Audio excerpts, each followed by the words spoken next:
I always believed that I would have a strong marriage built on love and trust. When I met Andrew, it seemed to me that fate had finally smiled on me. He was caring, kind, always found time for me, even when his work took all his strength. We got married after 2 years of dating, and I was convinced that we were made for each other. But I didn't know one important thing then. I wasn't marrying just him. I was marrying his mother. Mother-in-law is the first shadow over our marriage. Elizabeth, his mother, was a woman with an iron character. A strict look, always perfect clothes, always ready to put in her word. From the first day, she made it clear to me that I didn't meet her expectations. "Where are you from, dear?" she asked me during our first meeting. "From a small town," I replied with a smile. She pursed her lips, as if she had heard something disgusting. "Well, I hope you understand that life in our family requires a higher standard." I didn't pay attention to it then. I loved Andrew and he loved me. I believed that everything else was trifles. But now, remembering those moments, I understand. Elizabeth hated me from day one. I wanted to be a good wife, but that wasn't enough. Our life with Andrew was harmonious. I supported him in everything, created comfort at home, was always there. I tried to be the perfect wife. I thought that would be enough. But every time my mother-in-law came, she found something to find fault with. "Oh, you made pasta again? Andrew always liked meat, but you must be too lazy to cook complicated dishes. That dress. Well, I think the main thing is that you are comfortable. Although a woman should always look presentable. I just worry about Andrew. He works so much. And you can't understand what it's like to have real pressure at work, can you?" I swallowed those words. I tried to stay calm. But now I understand. She never saw me as part of the family. I was a stranger to her, and she wasn't going to let me stay. Andrew loved me, but he listened to his mother. I knew Andrew loved me, but I also knew that he had grown up in a house where his mother was the absolute authority. He wasn't used to arguing with her. He wasn't used to saying no to her. And even though he supported me, I could see his mother's words slowly seeping into his mind. "Mom's just worried. You know how she is. She doesn't mean anything bad. It's just her style. Please don't pay attention to what she says. She's always been like that." I believed he would never let her ruin our marriage. But I was wrong. I had no idea that my perfect world was about to fall apart. I thought everything was fine, that I just had to endure it and be wise. That sooner or later my mother-in-law would realize that Andrew and I were happy together and leave us alone. But in reality, she was already making a plan. And very soon I would receive the most brutal blow of my life. I always believed that the most important thing in a relationship is love and mutual respect. That if two people love each other, then together they can overcome any difficulties. But I didn't know that there would be a third person in my marriage, and that she would do anything to remove me from it. Her venomous words, she didn't hide her contempt. From the first days of my marriage to Andrew, his mother made it clear that I was superfluous here. She would come to our house without an invitation, always with the words, "I just came to check if everything was okay with my son." But her gaze was always directed at me, and every time I felt guilty for something that I hadn't even done. When she entered the kitchen, her eyes would scan everything around. "Haven't you washed the dishes yet?" Her voice sounded with a hint of contempt. Oh, I didn't know Andrew was eating convenience foods now. When I was your age, I already had a perfectly organized home. I was silent. I swallowed these words. I tried to convince myself that she simply couldn't do it any other way. But one day she crossed the line. Her first open attack was that she wanted to humiliate me in front of everyone. It was Andrew's birthday. I prepared a real celebration for him. I ordered a cake, decorated the house, invited my closest friends. I wanted him to feel my love, and then she appeared. Elizabeth came in an expensive dress with a sophisticated smile. She looked around, nodded at me, and said, "Lubonka, I'm glad you can organize something decent." I squeezed into a chair. It was an open humiliation. In front of his friends. In front of everyone. But I didn't say anything. I still believed that if I was calm, she would stop. But I didn't understand the main thing then. She would never stop. She was manipulating Andrew, and he didn't see it. She knew that the best way to destroy me was to make him lose faith in me. She didn't attack me directly. She was sowing doubts in his head. "Andrew, I'm worried. I feel like your wife doesn't care enough about you. I just think you deserve better. I think she's just using you. Are you sure she really loves you? At first Andrew laughed. Mom, stop. But I could see his reaction start to change. He started to think. I could see the doubts slowly seeping into his heart. She knew how to create a rift between us. She did it masterfully. She purposely phrased her lines in a way that made Andrew start to notice problems in me that he hadn't seen before. Does she cook for you often? Well, I think a woman should take care of her man every day. Are you not planning on having children yet? That's strange, because at your age it's time to start thinking about it. Does she work a lot? You know, when a woman puts her career above her family, it never ends well. Those words were destroying the trust between us. He started asking unnecessary questions. He began to doubt my feelings. My last attempt to reach him. I remember that night. I sat on the bed, looking at him, trying to figure out where the man I was going to marry had gone. Andrew, I said quietly. He looked up at me. You know I love you, right? He was confused. Why do you ask?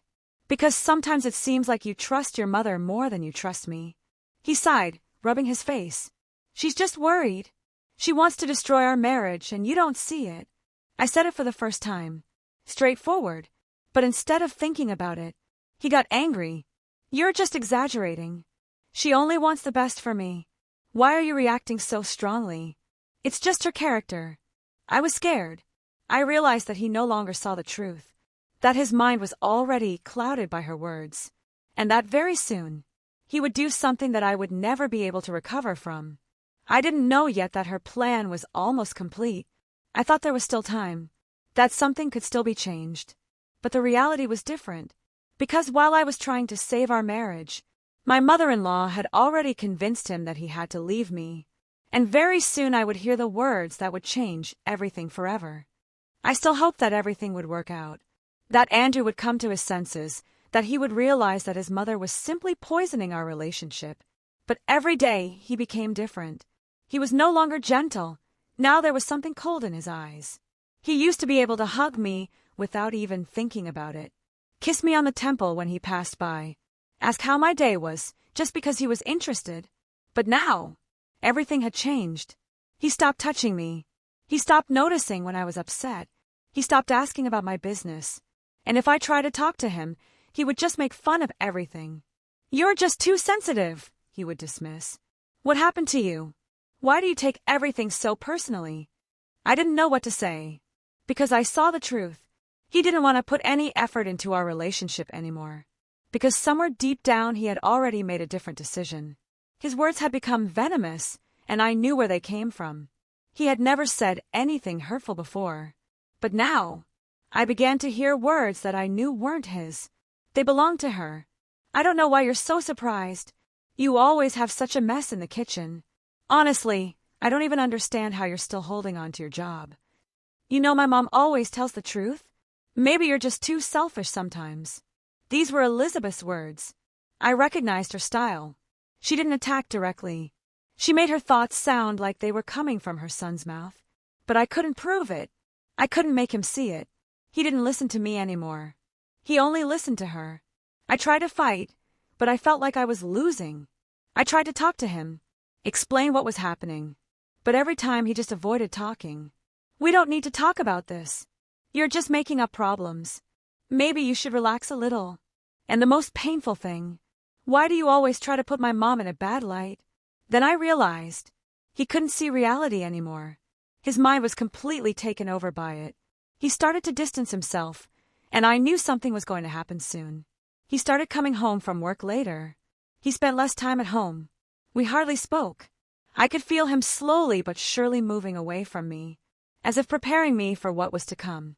The silence was the scariest, because I knew that a storm was coming soon. He didn't make a fuss. He didn't accuse me of anything openly. He just grew colder. It wasn't a fight.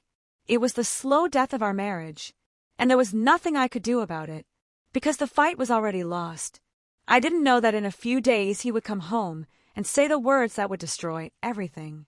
I still believed that this was just a crisis, that everything would get better, that he would come to his senses. But the truth was that he had already made his choice, and I was just waiting for the final blow. I couldn't sleep that night. Something inside me was screaming that something had to happen. I was lying in bed next to Andrew, but there was an emptiness between us. He didn't hug me, he didn't talk. He just existed next to me. And I knew that very soon he would do what he had decided a long time ago. He came home, and I realized that this was the very moment. It was an ordinary evening. I was cooking dinner, trying to behave as usual. But when he entered the house, I felt it. Something in his eyes. Something in his posture.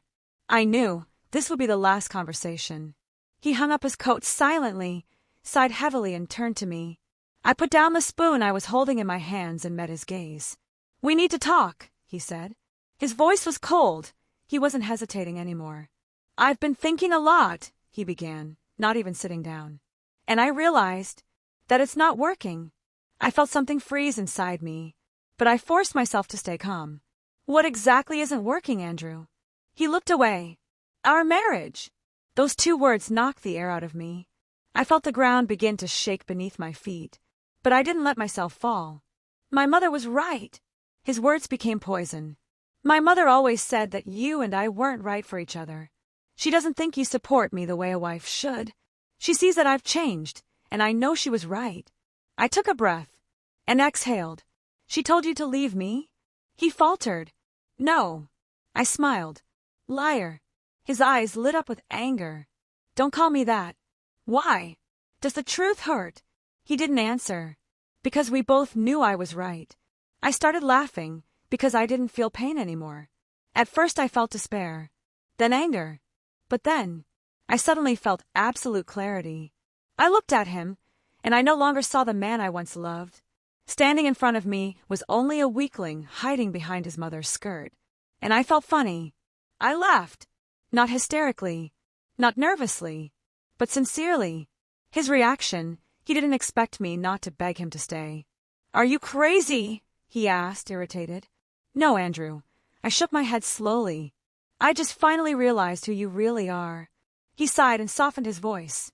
"Look, that doesn't mean we can't be friends." "Friends?" I almost choked with laughter. "We just went our separate ways." I stood up, walked over to him, and looked him straight in the eye. "No, Andrew. You didn't go a different way. You just followed your mom." He clenched his jaw. "That's low." "Low?" I chuckled. "You know what's really low? Leaving your wife just because your mom said she wasn't right for you." He didn't say anything, because we both knew it was true. And then she walked in. My mother-in-law had come to enjoy her victory.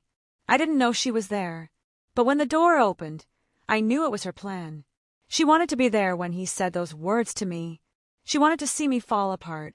She stood in the doorway, her arms folded across her chest. Her eyes were shining with triumph. "I see you finally made up your mind, Andrew," she said. I looked at him. "You brought her here?" He didn't say anything, and I knew he didn't have the courage to even admit it. She thought she had one, but I didn't give her that satisfaction. "You made the right choice, son," she said in a sweet voice. I looked at her and smiled. "Do you really think so, Mrs. Grayson?" She shrugged. "A woman should know her place."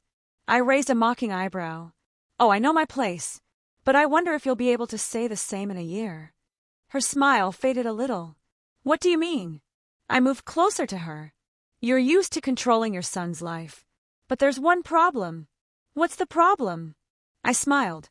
"Fate always pays back its debts." I saw her eyes fill with worry for a moment, but she quickly hid it behind her cold mask. He left, but I knew it wasn't the end. He gathered his things and left. I didn't cry. I didn't beg him to stay. I just stood by the window and watched him get into the car.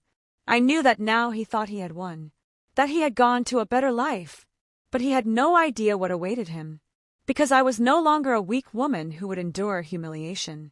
I would no longer let anyone trample me. I would change. I would become strong. And when the time came, they would come back to me. But then I would decide their fate. When he left, I didn't cry. I stood by the window and watched his car drive away. I could hear my own heart beating too slowly, too hard. But I didn't let myself fall to the floor and cry, because I knew that was what they wanted. The empty house, like a ghost of my past life. The next few days were spent in complete silence. No calls from Andrew. No texts. As if I had never been in his life. I walked around our house, even though it was now just my house. I saw his clothes still hanging in the closet, his favorite cup that I hadn't accidentally thrown away, his scent that still lingered on the pillow. But he was gone. And with him, everything I believed in disappeared. People were talking, and their words were cutting me. The world didn't stop with me. I went outside and saw the looks. Acquaintances who had previously greeted me with a smile were now shaking their heads pitifully. And then the rumors started. She couldn't hold him back. Well, what do you want? His mother always said she wasn't the right fit for him. He just realized she wasn't good enough for him. I heard their words, and each one of them hurt like a knife in the back. I couldn't defend myself, because who would believe an abandoned wife? The nights were the worst. I understood that I was left alone. During the day, you could still find distractions. But when night came, I lay in bed, covered with a blanket, and listened to the silence. The same silence that he left behind. I would close my eyes and see him. How he laughs. How he holds my hand. How he swears eternal love. And then the pain came in waves.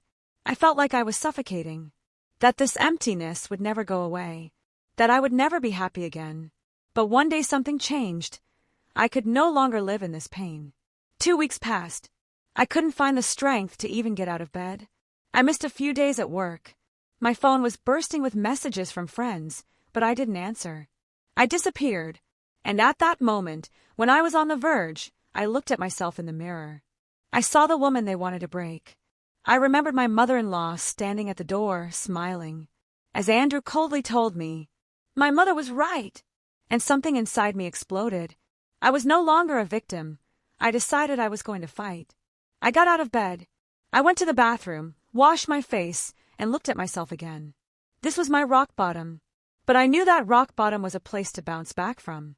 And that's what I was going to do. I wouldn't cry anymore. I wouldn't be weak anymore. I would stand up. I would rise higher. I would prove to them that I wouldn't just get through this. I would become stronger than ever. My first step was to change everything I knew. I started working on myself. I went back to work and worked twice as hard. I stopped talking about my past. Now I thought only about the future. I learned to invest, to build a career. I found new friends who saw me not as a victim, but as a potential. I began to build a new life. And every day I thought less and less about them. Because now I knew. Someday they themselves would remember me. And then I would be the one who would make the decision. And in the meantime, they began to fall, and this was only the beginning. They thought they had gotten rid of me. That they had won. But the world does not work that simply. Fate does not forgive betrayal. And while I was building a new life, theirs began to collapse. I didn't know where to start.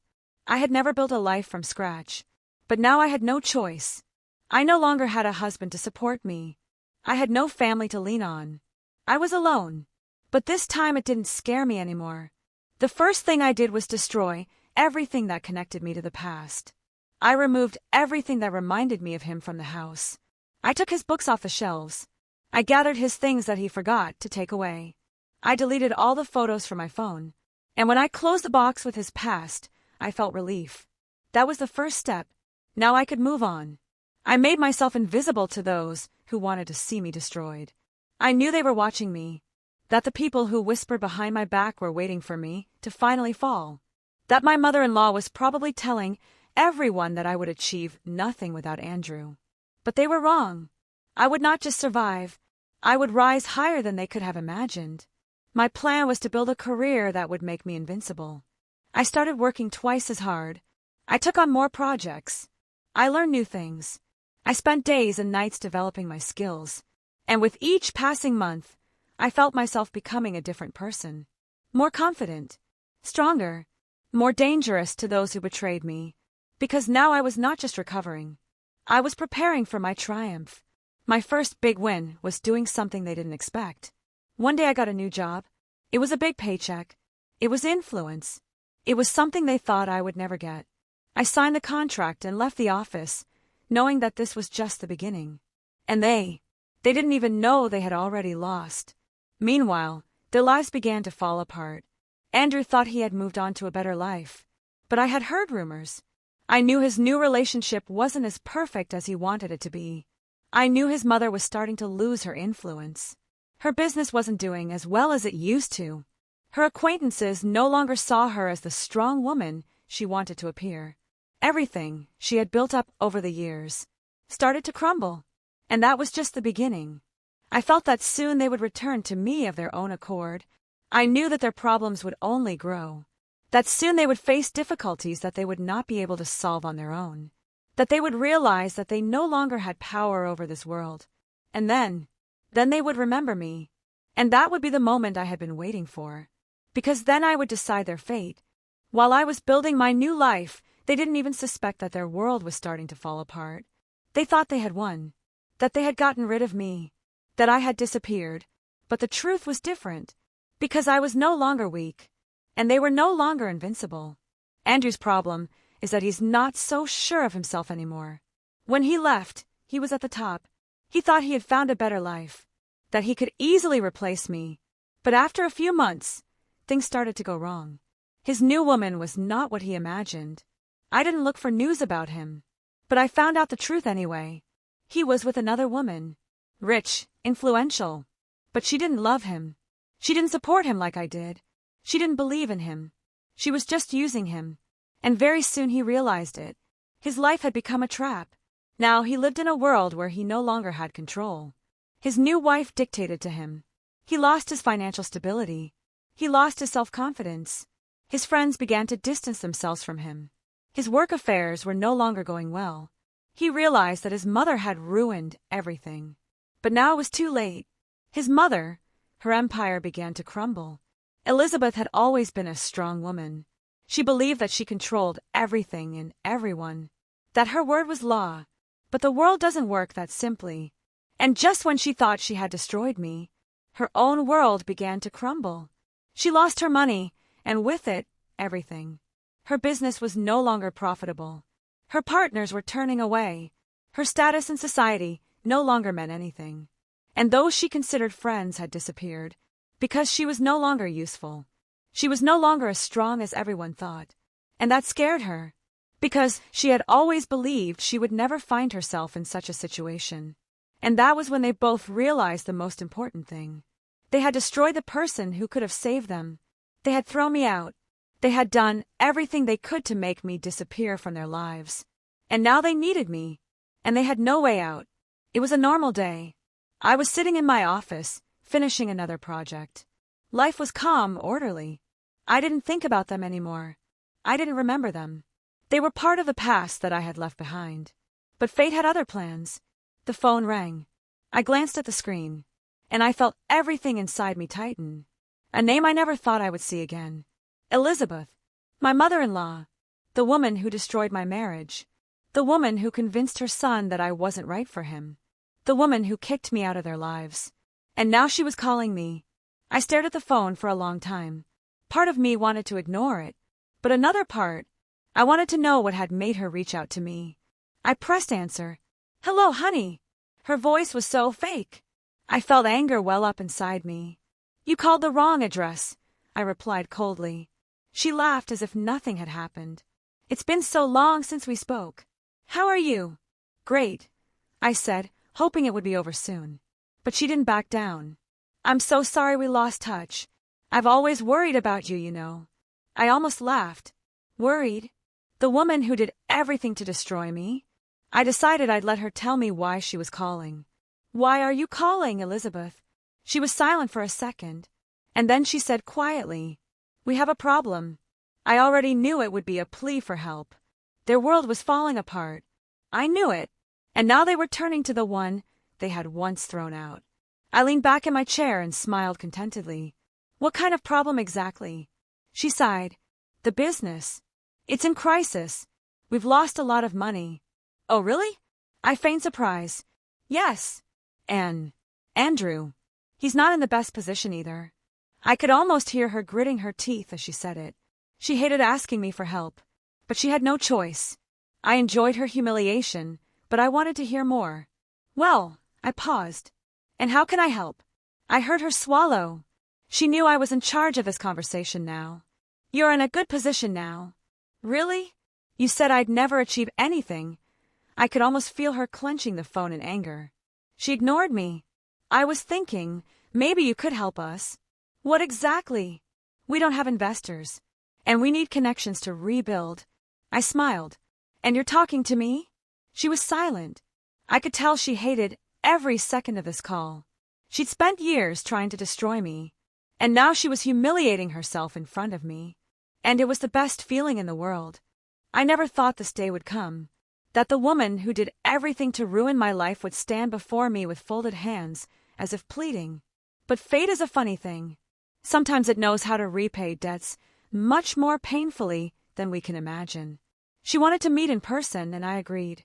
I knew it would be a show, that she would sit across from me, trying to preserve the remnants of her dignity. But in reality, she was desperate. I wanted to see it with my own eyes. I wanted to enjoy every second.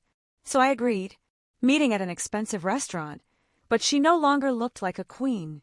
She was waiting for me at a table in a luxurious restaurant, where before she would have refused to even show up with me. But now the conditions had changed. Now she needed me. She looked up as I approached, and I saw her true face. Fear. Despair. She tried to pretend that everything was under control, but I could see through her mask. Her words were fake, but she had to humble herself. "Oh, my dear, you've changed so much," she smiled. I tilted my head mockingly. "You weren't a fan of mine before, were you?" Her smile faltered for a moment, but she quickly caught herself. "Let's not bring up the past." "Why not? You tried so hard to create it." She forced herself not to react. "I really regret that we didn't communicate so much." I took a sip of wine. "Don't drag it, Elizabeth. I know why you're here." Her face turned pale, and then she whispered, "We need help." She was pleading. It was amazing. She was talking about how her business had failed, how they'd lost money, how her partners had turned away, how Andrew was in a difficult situation too. I listened. I nodded. But deep down I was savoring every word she said. This was payback. "You've always been smart," she tried to smile. "What was I?" I raised an eyebrow. "Smart," she swallowed. "And strong. Oh, and 2 years ago I was a worthless woman, no match for your son." She pursed her lips. I knew that every word I said was destroying her. But that wasn't all. Then she said the words I had been waiting for. "I know we haven't always gotten along," she finally broke. "But you wouldn't leave us like this, would you?" I felt a wave of pleasure run through my body. She pleaded. What was it like to hear from her? From the woman who had driven me out of my own life? And now, she wanted me to save them. "Why do you think I should help you?" I smiled. "Because she took a deep breath. "We're family." I almost laughed. "Family?" She nodded quickly. "We used to be close. You drove me out. But I leaned back in my chair. "You've been trying to destroy me for so long. And now that you need help, you've decided I'm suddenly going to be compassionate?" Her hands were shaking. I knew she was desperately clinging to hope, but I had no regrets left. I said words she would never forget. I slowly raised my glass, met her gaze, and smiled coldly. "I'm sorry, but you're not right for me." Her eyes widened. She understood.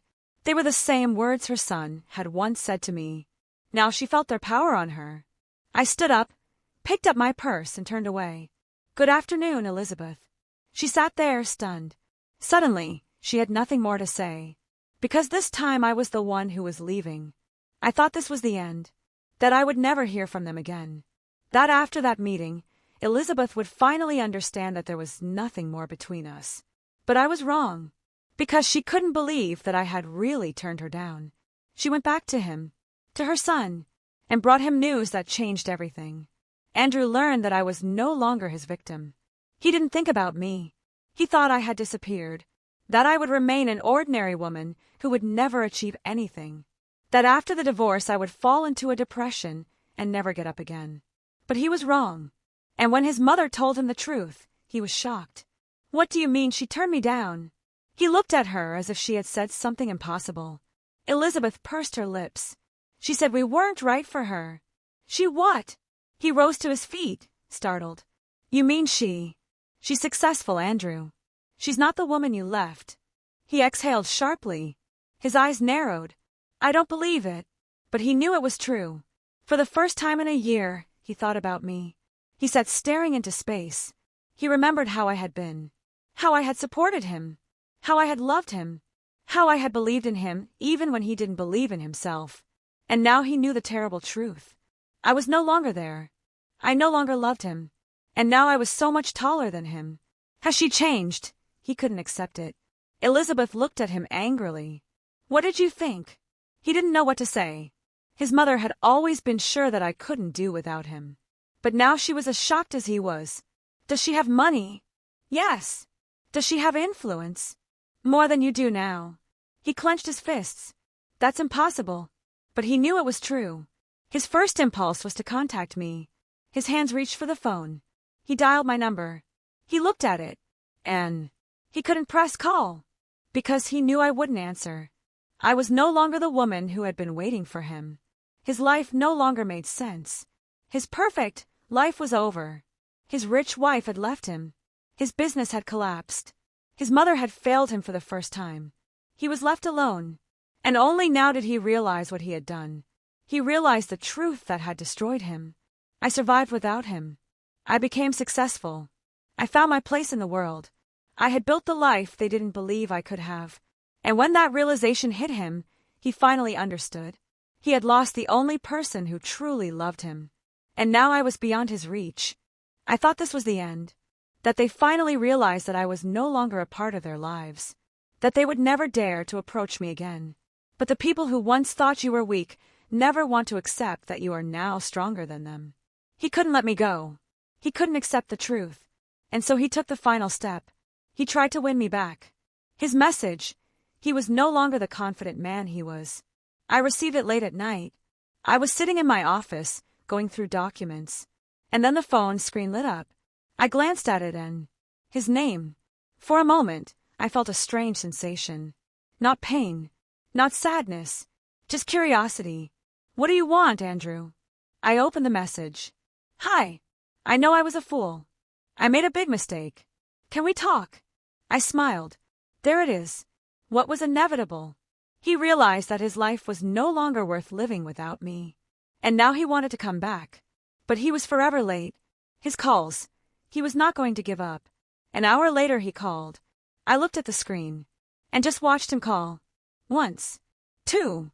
3. He hoped that I would answer. That I still had some feelings left in me. But he was wrong. I felt nothing anymore. His last hope, to meet me. The next morning he was waiting for me outside the office. I was getting out of the car when I saw him. He looked miserable. He was no longer the confident man who had once abandoned me. Now he was a broken man who had finally realized his mistake. Are you avoiding me? His voice was shaky. I looked at him coldly. Didn't you expect this? He ran a hand through his hair, exhaled heavily. I know I made a mistake. Yes. You know. But it's too late. Can we at least talk? About what? About us. I laughed. About us. I repeated, looking him straight in the eye. Andrew, we don't exist anymore. He begged me for a second chance. You don't understand. He took a step toward me. I didn't know what I was doing. You knew. You made a choice. I thought it was right. You were only thinking about yourself. He fell silent. Because he knew I was right. I just want it back. His voice was broken. I shrugged. Then you should go back in time. His eyes filled with despair. I can't. I nodded. Exactly. The final blow is my final decision. He stood before me, his eyes pleading. Will you really never forgive me? I bowed my head. I forgave you, Andrew. Really? I smiled. Yes. But that doesn't mean you'll get a second chance. I looked at my watch. I have a meeting. Bye. I turned and left, without even looking back. He stood there, completely broken. I didn't look back. I didn't stop. I walked forward, leaving him behind. And every step I took felt like the last in our story. The final goodbye. I closed this chapter forever. When I entered the office, I was greeted by my colleagues. They smiled, greeted me. I sat down in my chair, opened my laptop, and I sighed. I was finally free. Because this time I was the one who left. I didn't lose him. I let him go. What happened to him next? I didn't follow his life anymore. I didn't ask about him. I didn't want to know. But the world is small. And one day I accidentally found out that he was left with nothing. His business had completely collapsed. His mother no longer had any influence. My friends turned away, and he finally realized that he had lost everything. The final proof that I had won. A few months later, I walked into the same restaurant where I had met his mother. Now I was sitting in a better place, with better people, in a better life, and suddenly, I saw him. He was standing at the bar, alone. His gaze was empty. He was no longer the confident man who had once told me, "You're not right for me." Now he was broken. Now he was nothing. Our eyes met, and I took the final step. I could have walked up to him. I could have said something stinging. But why? I had already won. So I just smiled. For the first time in a long time, I was truly happy. Because I knew I had risen higher than he could ever imagine. And he was gone. Forever. The final scene. I closed this chapter of my life. I left the restaurant without even looking back. The street was light. I took a deep breath. The world was open to me. I would never let anyone destroy me again. Because now I was stronger. Stronger than ever.